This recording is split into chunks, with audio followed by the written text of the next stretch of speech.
নমস্কার, আমি দেবশ্রী ফিরে এলাম নতুন একটি ভিডিও নিয়ে। হাওড়া থেকে ট্রেনে চেপে চলেছি শ্রীরামপুরের উদ্দেশ্যে।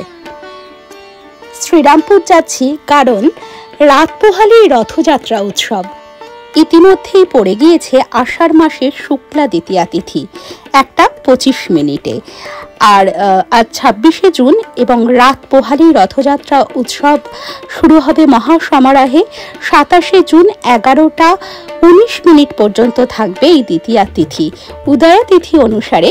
তাই রথযাত্রা উৎসব পালিত হবে 27শে জুন। আপনারা বুঝতেই পারছেন আমরা মাহেশে এসেছি। মাহেশের রথযাত্রা উপলক্ষে প্রস্তুতি পর্ব দেখার জন্য।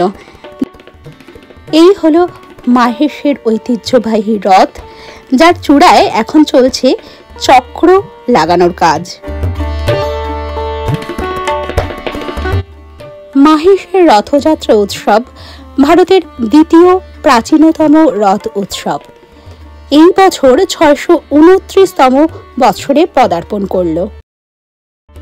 রথযাত্রার আগের দিন মাহেশে আসার আরেকটি কারণ হলো এই দিন মাহেশে পালিত হয় নবযৌবন উৎসব। এই দিনই মাহেশের জগন্নাথ দেব, বলরাম এবং মাতা সুভদ্রাকে পরানো হয় রূপোর হাত। কথিত আছে স্নানযাত্রা উৎসবের পরে জগন্নাথ দেবের কাঁপুনি দিয়ে জ্বর আসে, তাই তাকে মন্দিরের গর্ভগৃহে 15 দিনের জন্য নিভৃতে রাখা হয়। এই 15 দিন মন্দিরের সব দরজা বন্ধ থাকে ভক্তদের নাম সংকীর্তনও। 15 দিন পরে প্রভু জগন্নাথ সুস্থ হয়ে উঠলে সেই দিনটিতে পালন করা হয় নবযৌবন উৎসব রূপে। এই দিন জগন্নাথ দেবকে নিবেদন করা হয় 56 রকমের ভোগ। নতুন বেশে সাজিয়ে তোলা হয় জগন্নাথ, বলরাম এবং সুভদ্রাকে, পরানো হয় রূপোর হাত। নবযৌবন উৎসবের দিনই প্রথম মহাপ্রভুকে দর্শনের জন্য মন্দিরের দরজা খোলা হয়। ভক্তদের বিশ্বাস এই দিনটি জগন্নাথ দেব সকল ভক্তদের তার 2 হাত ভরে আশীর্বাদ করেন। এইবারে আমরা রথ দর্শন করার পর যাব জগন্নাথ, বলরাম এবং সুভদ্রাকে দর্শন করতে। মাহেশের রথযাত্রা উপলক্ষে এখানে 1 মাস ব্যাপী একটি মেলা বসে। সেই মেলারই দোকানগুলো ধীরে ধীরে খুলতে শুরু করেছে।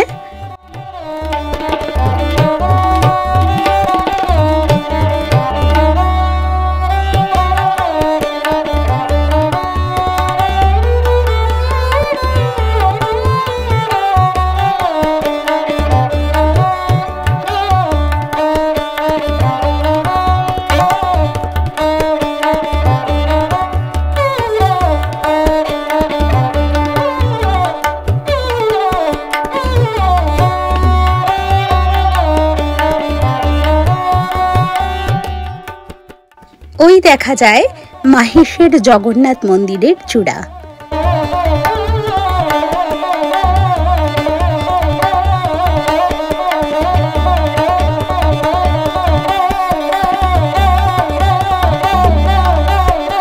রথযাত্রা উপলক্ষে দুধারে পসরা সাজিয়ে বসেছেন নানা দোকানিরা। ওই দেখুন কি সুন্দর জগন্নাথ, বলরাম এবং সুভদ্রার মূর্তি।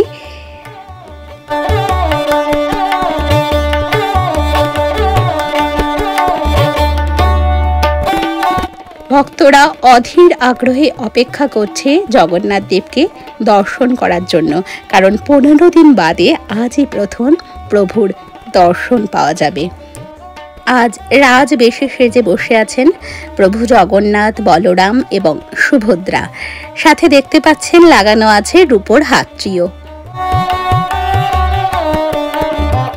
রথযাত্রা উপলক্ষে মন্দির প্রাঙ্গণকেও অপূর্ব সুন্দরভাবে সাজানো হয়েছে।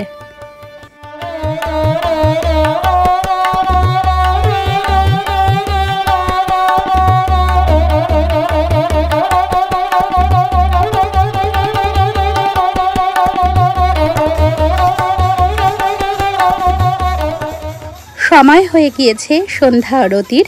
আপনারা সকলে সন্ধ্যা আরতি দর্শন করুন। আরতি দর্শনে আরতি করার মতোই ফললাভ হয়। পান্থজন কথার সকল বন্ধুদের জানাই রথযাত্রার অনেক অনেক শুভেচ্ছা। জগন্নাথ দেবের কৃপায় সকলের জীবন মঙ্গলময় হোক।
আশা করি আমার আজকের প্রতিবেদনটি আপনাদের ভালো লেগেছে। ভালো লাগলে ভিডিওটিকে একটি লাইক করে কমেন্টে আপনাদের মূল্যবান মতামত জানাবেন। আর এখনও যদি পান্থজন কথাই ইউটিউব চ্যানেলটিকে সাবস্ক্রাইব করা না হয়ে থাকে তাহলে চ্যানেলটি সাবস্ক্রাইব করার অনুরোধ রইল। সকলে খুব ভালো থাকবেন। ফিরে আসবো নতুন একটি ভিডিও সাথে নিয়ে।